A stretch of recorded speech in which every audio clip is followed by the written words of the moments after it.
Ditemui di rumah dinasnya Bupati Bojonegoro, Suyoto atau akrab dipanggil Kang Yoto, menjawab alasan-alasan penolakan dari fraksi PDI Perjuangan dan juga permintaan penundaan pembahasan Raperda Dana Abadi Migas dari fraksi Gerindra dan fraksi Nasdem Nurani Rakyat serta dasar hukum dan pemenuhan kebutuhan infrastruktur dan pendidikan serta kesehatan.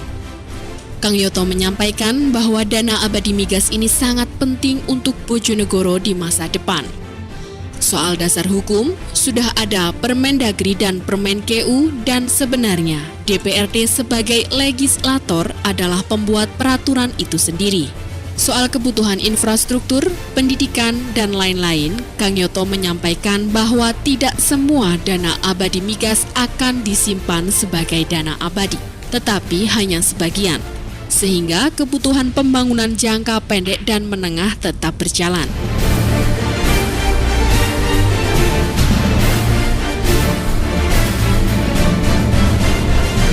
Sikap fraksi kami sampai saat ini kami masih belum bisa menerima untuk apabila Bojonegoro ada perda dana abadi itu. Jangan skeptis, belum nggak bahas terus ngomong nggak cocok. Sementara menabung itu apabila seluruh kebutuhan dasar, hak-hak dasar itu terpenuhi. Lah kalau tidak sekarang kapan lagi? Tuntaskan dulu, baru berpikir ke safety.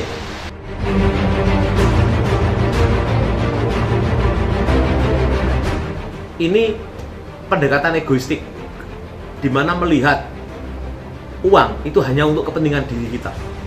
Ya, egoistis menurut saya. Padahal minyak itu adalah hak masa depan.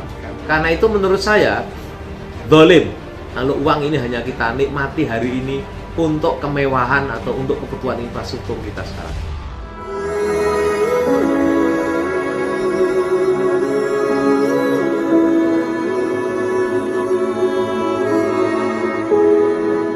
Aturan tuh yang bikin kita, dibuatnya bupati, dibuatnya DPR dan politisi itu untuk buat aturan, maka namanya legislator.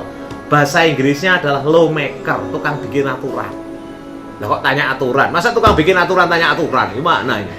Dasar hukumnya itu harus jelas, tanpa menimbulkan kontroversi di tengah masyarakat Bojonegoro umumnya. Walaupun di dok sekarang misalnya bikin perda itu bikin dasar hukum kok. Lah kalau kemudian perdanya nggak disetujui ya nggak pernah ada dasar hukum. Jangan sampai nanti 20 tahun lagi atau 15 tahun lagi terjadi kontroversi. Oh sudah jelas ada kok. Permendagri sudah ada pedomannya, Permenkeu juga sudah memberikan, dan jawaban dari Menteri Keuangan sudah sangat jelas. Lampu hijau untuk bikin itu.